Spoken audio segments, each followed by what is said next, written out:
오늘 말씀은 출애굽기 1장 1절부터 9절까지 말씀 보겠습니다. 야곱과 함께 각각 자기 가족을 데리고 애굽에 이른 이스라엘 아들들의 이름은 이러하니 르우벤과 시므온과 레이와 유다와 이사갈과 스불론과 베냐민과 단과 납달리와 gad과 아세리요. 야곱의 허리에서 나온 사람이 모두 70이요 요셉은 애굽에 있었더라. 요셉과 그의 모든 형제와 그 시대의 사람은 다 죽었고 이스라엘 자손은 생육하고 불어나 번성하고 매우 강하여 온 땅에 가득하게 되었더라. 요셉을 알지 못하는 새 왕이 일어나 애굽을 다스리더니 그가 그 백성에게 이르되 이 백성 이스라엘 자손이 우리보다 많고 강하도다. 아멘.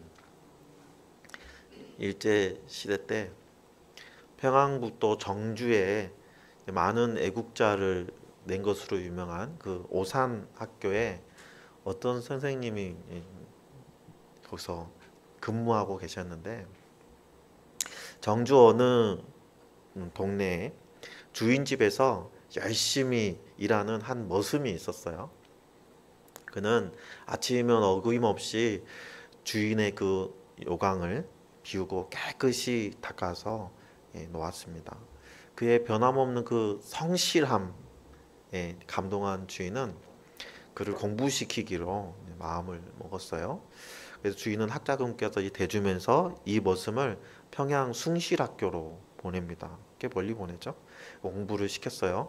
그리고 그가 학교에서 졸업하니까 또 전문 학교까지 진학을 시켜서 공부를 계속하게 합니다. 전문 학교를 졸업한 이 머슴은 자기가 머슴으로 일하던 정주로 내려와서 오산학교의 선생님이 되었어요. 사람들이 머슴살이를 하던 사람이 선생이 되었다고 모두 칭찬을 하였는데요. 그는 희생정신을 가지고 학생들을 가르쳤어요. 마침내 그가 가르친 학생들이 졸업을 하게 되었을 때 제자들이 이 선생님한테 물어봅니다. 선생님, 우리가 사회에 나가서 어떤 일을 하면 성공할 수 있을까요? 그때 이 선생님은 학생들에게 이렇게 얘기해요. 사회에 나가거든 요강을 닦아라. 요강을 닦는 일은 굉장히 하찮은 일이고 볼품없고 아주 작은 일이죠. 어떤 일을 하게 되더라도 겸손한 자세로 작은 일에 충실할 때 하나님과 사람 앞에 성공할 수 있다라는 말이죠. 성공은 거창한 곳에서 나타나는 것이 아니라 아주 작은 것에서 시작됩니다.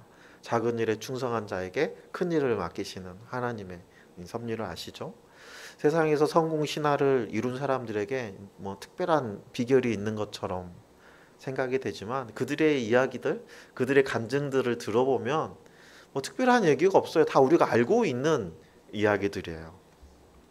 각 분야에서 성공한 영화 감독 스티븐 스필버그, 농구 완제 마이클 조던, 인텔 창업자 앤드루 그로브, 애플 창업자 스티브 잡스, 페이스북 창업자 마크 저커버그, 스타벅스 회장 하워드 술츠, 이런 사람들의 공통점이 하나 있답니다. 우리는 알고도 행하지 않지만 그런 성공한 사람들은 자신이 아는 것을 지키고 행동에 옮겼다는 거예요. 행동하지 않는 믿음은 헛되고 죽은 믿음이라고 하죠. 행함으로 인정받은 이 성경에 나오는 믿음의 선진들이 있죠. 요셉과 다니엘, 느헤미야, 에스더, 모르드게, 이런 사람들은 성경에서 신앙적으로 성공한 사람일 뿐만 아니라 그 당시의 사회에서도 성공한 사람들이었죠. 성경은 우리에게 행함을 강조하고 있습니다. 여호수아서 1장 8절, 이 율법책을 내 입에서 떠나지 말게 하며 주야로 그것을 묵상하여 그 안에 기록된 대로 다 지켜 행하라. 그리하면 내 길이 평탄하게 될 것이며 내가 형통하리라. 내가 마음에 드는 말씀만 골라서 행하는 게 아니에요. 거기에 있는 모든 말씀을, 그렇죠?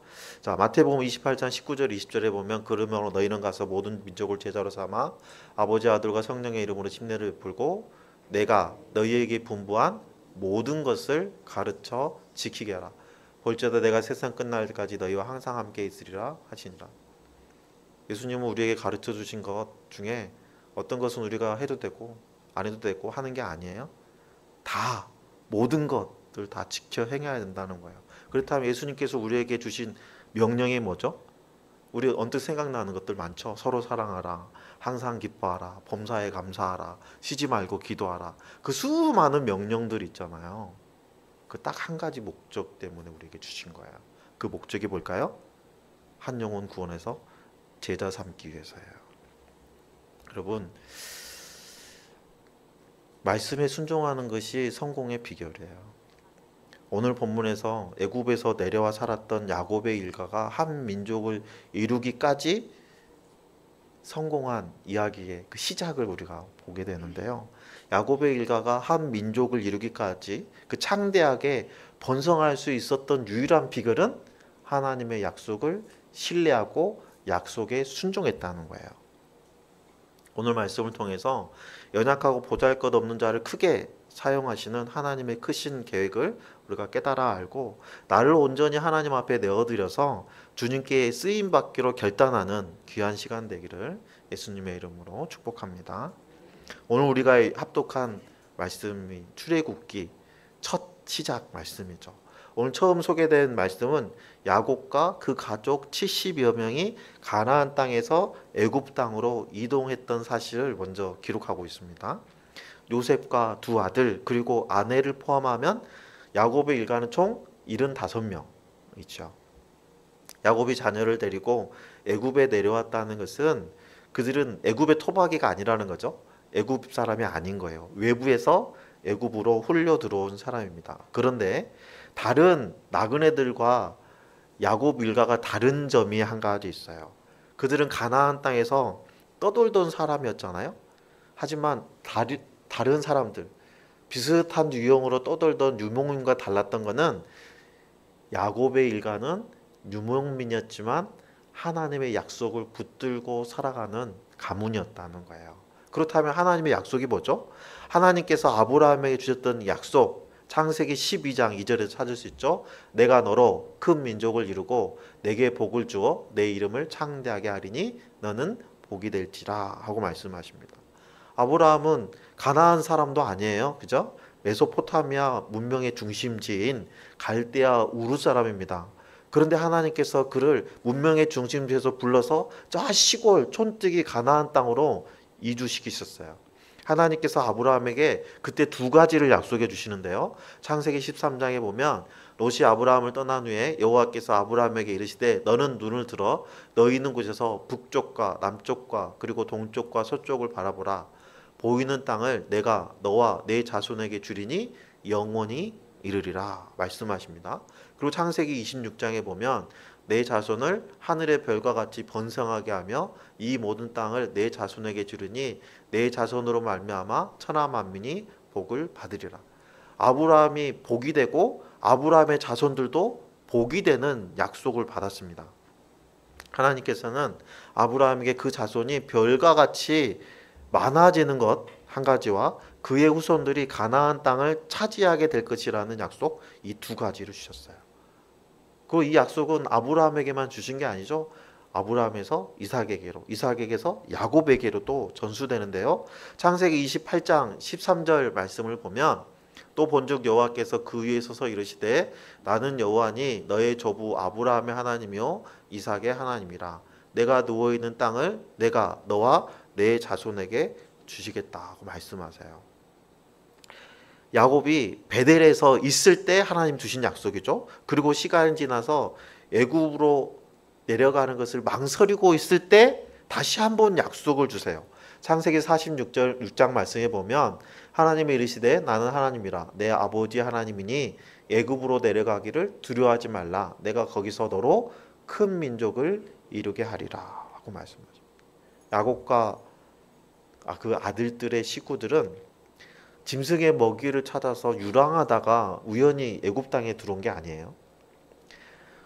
하나님께서 계획을 수립하시고 그 계획에 따라서 요셉을 부르셨고 그리고 야곱의 일가를 흉년 때 양식으로 인해서 애굽 땅에 들어와서 결국은 정착하게 하셨어요. 아브라함과 이삭 그리고 야곱에 이르기까지 하나님의 약속은 변함이 없는데 가족을 다 더해봐도 75명밖에 안 됩니다. 이 인원으로 어떻게 큰 나라를 이룰 수 있을까요? 지금 현실은 굉장히 초라하기 그지없죠. 아브라함이 하나님께 약속을 받았을 때 아브라함 자식이 없었어요. 이삭이 하나님께 그 약속을 받았을 때 꼴랑 아들 둘이 있었단 말이에요.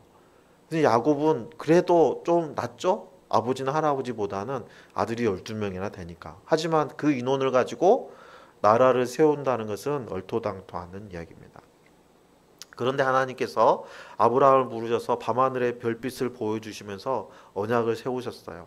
그리고 아브라함에게 모든 민족의 아버지가 되게 하겠다고 약속하셨어요. 아브라함은 나이가 많아서 생물학적으로 아들을 낳을 수 없는 그런 상황인데도 아브라함은 하나님의 약속을 믿었어요. 창세기 15장 6절에 보니까 아브라함이 여호와를 믿으니 여호와께서 이를 그의 의로 여기셨다라고 말씀하시죠. 당장 눈앞에 보이는 게 없어요. 하지만 아브라함은 전능하신 하나님의 약속을 믿었습니다. 아브라함도 연약한 인간이다 보니까 그 믿음이 흔들릴 때도 있었죠. 오늘 본문에서 우리가 얻어야 될 교훈 중에 하나는요, 이스라엘의 처음은 너무나 초라했다는 거예요. 너무나 빈약했다는 겁니다. 이스라엘은 처음부터 하나님께서 막강한 군대를 주시고 화려하고 풍족한 삶을 누리게 하신 중에서 이스라엘의 한 나라를, 한 민족을 이루게 된 것이 아니라는 거예요. 이스라엘 백성들은 70명이 애굽에 들어오고 무려 430년이 지나서야 출애굽을 하게 됩니다. 그렇다면 70명이 가나안 땅에서 애굽으로 들어왔는데 출애굽할 때 인구는 몇 명이었죠? 출애굽기 12장 말씀 한번 볼까요?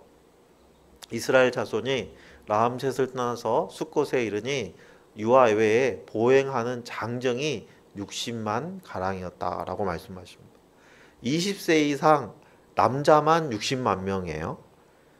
그러니까 한 사람당 4명의 식구가 있다고 생각하면 200만 명이 되는 거죠. 성경학자들은 최대 300만 명까지 보기도 합니다. 여러분, 큰 민족을 이루었던 이스라엘은 가나안 땅을 떠돌던 고작이야 70여 명밖에 안 되는 그 가족, 거기서 시작한 거예요. 출애굽기 1장에는 이스라엘 백성들의 현 주소는 애굽의 노예일 뿐이에요. 하나님께서는 이 보잘것없는 그들을 하나님의 백성이 되게 해주셨고 하나님의 군사로 세워주셔서 가나안 땅을 정복하게 하셨습니다. 예수님께서도 고작 12명의 제자로 신약교회를 세우셨어요. 예수님이 공생애 하실 때 주님을 따르는 사람들이 굉장히 많았죠. 하지만 머리 둘 곳이 없이 초라한 예수님의 현실을 보고 그 수많은 사람들이 다 떠나가고 고작 12명의 제자들만 남아 있었던 거예요. 하나님께서는 이 12명의 제자, 정확히 얘기하면 가룟 유다를 제외하고 11명의 제자와 뒤늦게 합류한 마띠아를 포함해서 그 연약하고 보잘것없는 그 제자들을 통해서 신약교회를 세우신 거예요. 하나님께서는 별 볼 일 없는 70명으로 이스라엘 민족을 이루셨고 아주 소수인 12명의 제자로 하나님이 원하시는 교회를 세우셨습니다. 그렇다면 왜 하나님께서는 야곱과 그 가족들을 애굽으로 내려오게 해서 430년이나 지나게 하셨을까요? 하나님께서는 야곱에게 애굽으로 내려가기를 두려워하지 말라고 하시면서 그곳에서 큰 민족을 이루게 하시겠다고 약속하셨어요.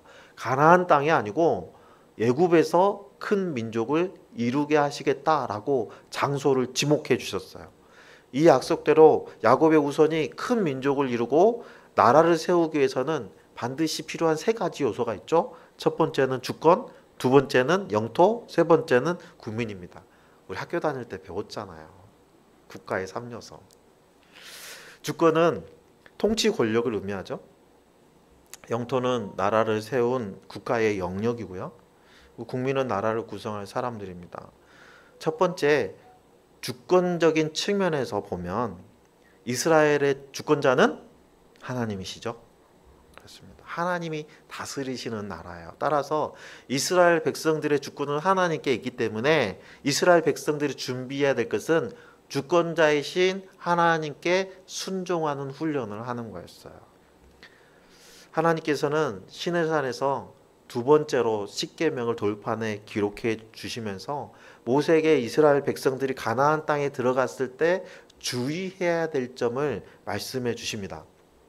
출애굽기 44장에 보면 너는 삼가 그 땅의 주민과 언약을 세우지 말지니 이는 그들이 모든 신을 음란하게 섬기며 그들의 신들에게 제물을 드리고 너를 청하면 내가 그 제물을 먹을까 함이며 또 내가 그들의 딸들을 내 아들들의 아내로 삼음으로 그들의 딸들이 그들의 신들을 음란하게 섬기며 내 아들에게 그들의 신들을 음란하게 섬기게 할까 함이니라 라고 말씀하세요. 하나님께서는 가나안 땅을 언급할 때 빠지지 않는 단어가 있습니다. 가나안 땅을 하나님께서 언급하실 때는 가나안 땅이랑 짝꿍처럼 나오는 단어가 음란하다라는 단어예요. 야곱의 후손들이 가나안 땅에 그대로 거주하였을 때에 그들은 가나안의 그 음란한 죄에 오염될 수밖에 없었어요. 소수의 인원으로 가나안 땅에 정착하고 자녀들이 가나안 민족들과 결혼하고 그들이 제사의 자리에 초청하면 소수이기 때문에 그 자리에 참여할 수밖에 없고 타협할 수밖에 없죠. 그렇게 되면 그들은 음란한 백성이 될 수밖에 없는 거예요. 그래서 이스라엘 백성들에게는 먼저 훈련이 필요했습니다. 이스라엘 백성들이 광야에서 40년 동안 방황한 것은 하나님의 주권에 대한 순종의 훈련이었죠. 야곱과 그의 아들들이 고센 땅으로 내려가게 하신 것도 하나님의 통치에 순복하기 위한 훈련의 과정이었습니다. 자, 두 번째 요소인 나라를 이룰 만한 인구 측면에서 보면 고작 70명의 인구로 나라를 세울 수는 없잖아요. 고대에서 나라를 세우기 위해서는 수십만 명의 인구가 필요했거든요. 수천 명으로도 도시국가를 세울 수는 있었어요. 하지만 역사를 살펴보면 소수의 인원으로 세워진 도시국가는 강한 힘을 가진 도시국가에게 정복당할 수밖에 없었어요. 힘의 논리에 철저히 지배당하는 세상이었기 때문에 수만 명, 수천 명으로 세운 나라는 어느 순간 사라지고 말죠. 따라서 70명의 인구로는 나라를 세울 수 있는 꿈도 꿀 수 없는 거예요. 그런데 오늘 7절 말씀해 보니까 이스라엘 자손은 생육하고 불어나 번성하고 매우 강하게 되어 온 땅에 가득하게 되었더라 말씀하세요. 하나님께서 야곱을 그 아들들과 함께 애굽의 고센 땅으로 부르신 것은 당시 가장 강력한 힘을 가지고 있었던 초강대국 애굽의 그늘 아래 두기 위함이었어요. 애굽이 그들을 보호해주고 외세의 침략으로 막아주고 고센 땅에서 그를 안전하게 생육하고 번성할 수 있었던 거죠. 세 번째 요소인 나라를 세울 영토를 준비하는 측면에서 보면 하나님께서는 약속하신 그 가나안 땅은 지금 비어있는 상태가 아니에요. 거기에는 가나안 7족속이 살고 있습니다. 이스라엘 백성들이 함께 가서 함께 공존할 수 있는 땅의 여유는 없어요. 무려 200만 명 이상 되는 인구가 그 좁은 땅에 들어갈 수는 없죠. 가나안 땅을 선점하고 있는 그들을 몰아내야 나라를 세울 수 있는데 고작 70명 가지고는 그들을 몰아낼 수 없죠. 고대에서 다른 나라를 공격할 수 있을 만큼 힘을 자랑하는 군사의 수는 최소 수만 명이거든요. 대부분의 고대 원정을 했던 군사의 수는 10만 명 단위입니다. 30만 명, 50만 명 뭐 이렇거든요. 따라서 강력한 철병거가 있는 가나안 족속들과 싸워서 이길 수 있을 만큼의 전투력을 가지려면 수십만 명 가지고도 부족하겠죠. 그 당시에는 군사의 수가 곧 전투력이었기 때문에 더 많은 수의 군사가 필요했겠죠. 따라서 하나님께서는 그렇게 강력한 군사를 만들어내기 위해서 시간을 이스라엘에게 허락해 주신 거예요. 그 시간이 4대, 다시 말하면 400년이라는 시간이 그들에게 주어진 것이죠. 창세기 15장 16절을 다시 보면 내 자손은 4대 만에 이 땅에 돌아오리니 이는 아모리 족속의 제약이 아직 가득 차지 아메하니라 하시더라. 이스라엘 백성들이 아직 가나안 족속들과 싸워서 이길 만한 힘이 그런 여건이 준비가 아직 안 돼 있는 거예요.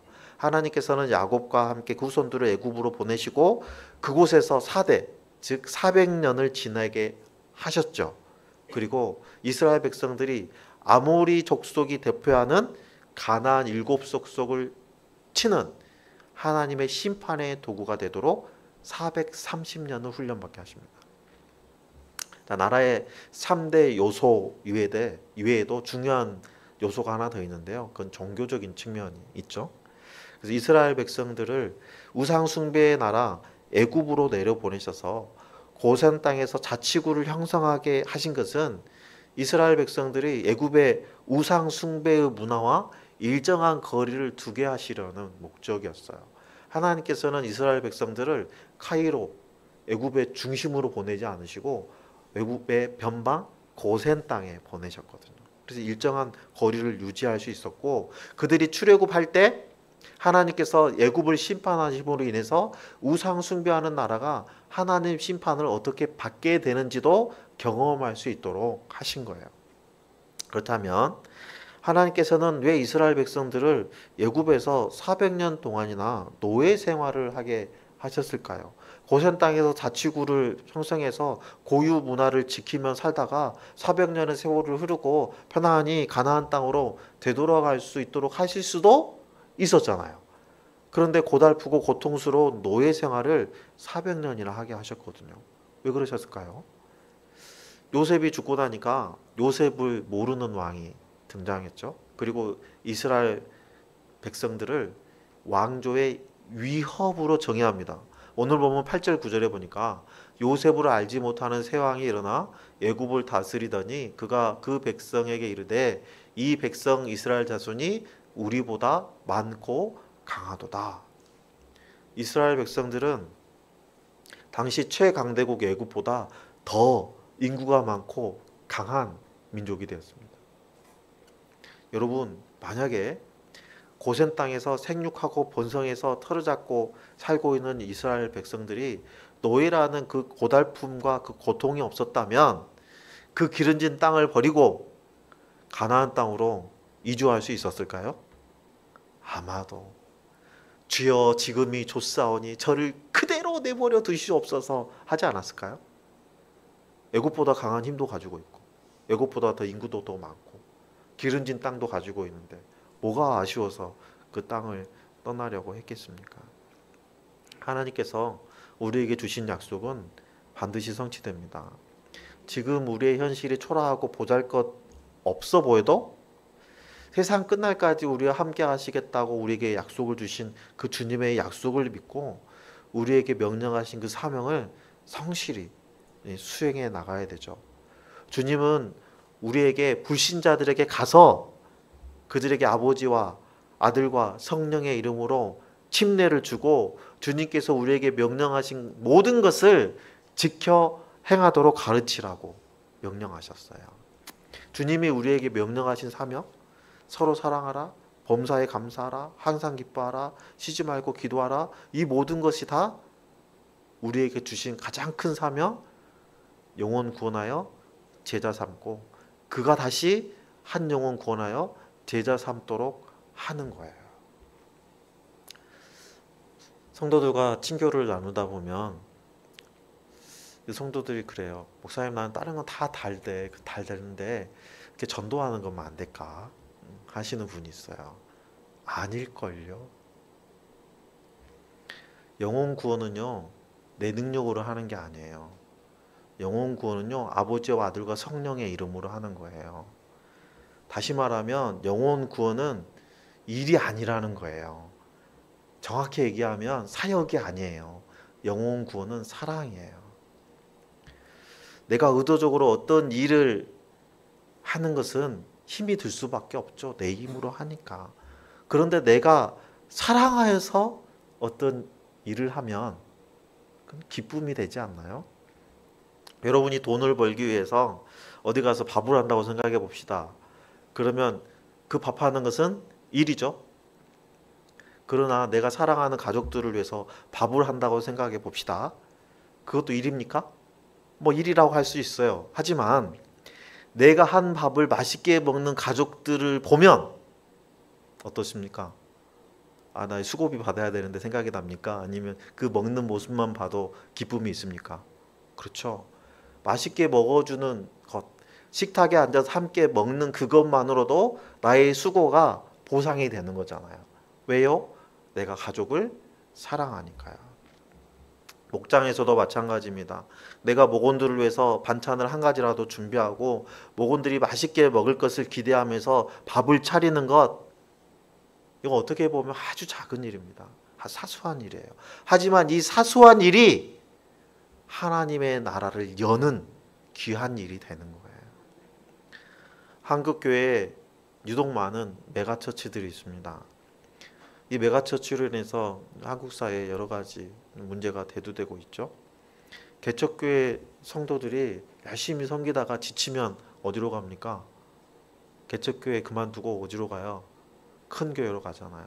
왜요? 숨을 수 있으니까. 큰 교회 가서 숨어 있는 거예요. 그래서 메가처치의 다른 별명이 진공청소기예요. 주변에 있는 작은 교회들의 성도들을 진공청소기처럼 싹 빨아간다는 의미죠. 여러분, 분명히 큰 교회는 큰 교회대로 하나님이 주신 사명이 있고 작은 교회는 작은 교회대로 하나님 주신 사명이 있거든요. 작은 교회대로 하나님의 말씀에 순종해서 우리에게 주신 사명을 열심히 하면 되는 거예요. 여러분, 한때는 십자가만 걸어놓으면 성도들이 모여들었다 그래요. 저희 할아버지가 교회를 어떻게 5개씩이나 개척할 수 있나, 이렇게 너무너무 존경스럽고 나는 왜 안 되지? 라는 생각을 할 때가 있는데요. 그 시대는, 저희 아버지 시대, 할아버지 시대는요, 천막을 쳐놨어도 십자가 걸면 사람들이 찾아왔거든요. 성도가 많이 모이니까 또 할 수 있는 일들도 많이 생겼죠. 많이 있어요. 교회가 규모가 있어야 어느 정도 할 수 있는 일들이 있습니다. 교회가 규모가 작으면 할 수 있는 일도 그만큼 적어지는 것 같아요. 그렇죠? 하지만 여러분, 인원이 적다고 해서 내가 할 수 있는 일도 하지 않고 그걸 핑계거리로 삼으면 안 되는 거예요.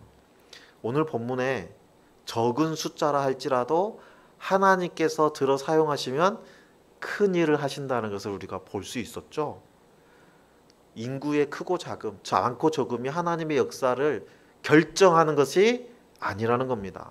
아무리 작은 수가 있더라도 하나님께서 그들을 통해서 일하시면 아주 큰 역사가 되는 거예요. 하나님께서는 시대마다 단 한 사람, 그 한 사람을 들어서 큰 일을 행하셨어요. 오늘 우리가 관계를 만들어가는 VIP들이 변화가 더디고 목장에 모이는 목원들의 수가 적다고 해서 우리가 낙심할 필요가 없습니다. 아무리 초라해 보여도 우리 안에는 생명이 있어요. 우리가 사명을 포기하지 않는 한 반드시 그 열매를 보게 될 것입니다.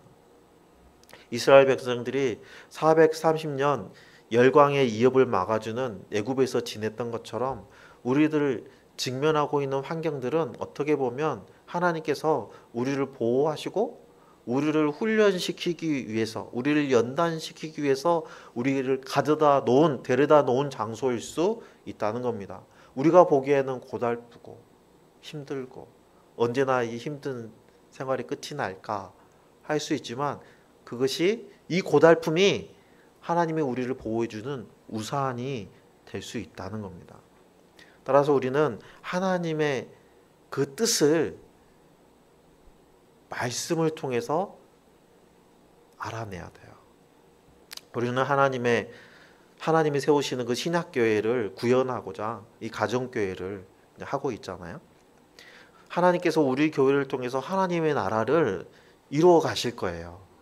그런데 현재 우리의 모습을 보면 너무나 연약하고 초라하잖아요. 당장 우리의 사역의 열매도 없는 것처럼 보여요. 우리 교회가 신약교회의 모습과 정신을 계속 이어가려고는 하지만 현재 우리는 미약하고 한때 우리는 100명 가까운 인원이 있었지만 거기에 비하면 너무 많이 줄어들어 있죠. 그러다 보니까 우리가 신학교의 모습을 온전히 구현할 수 있을까?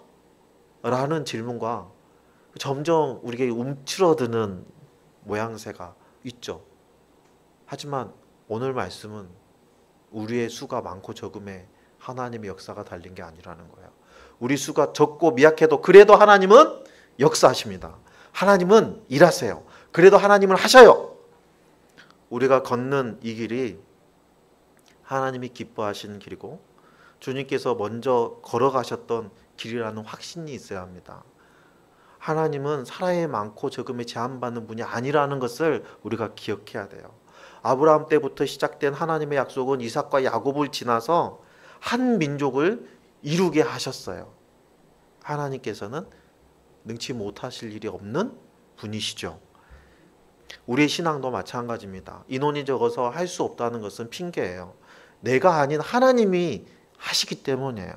지금은 연약하지만 하나님께서 우리를 들어서 사용하실 것이다. 하나님께서 우리 목장을 들어서 사용하실 것이다. 하나님께서 이 빛고울 교회를 들어서 크게 사용하실 것이다. 라는 소망을 가지고 세상의 눈으로 판단하지 말고 하나님의 말씀을 신뢰하고 나아가기를 소망합니다. 오늘도 천국 소망을 가지고 하나님 나라의 확장에 그 영광에 참여하는 저와 여러분들 다 되시기를 예수님의 이름으로 축원합니다. 오늘 우리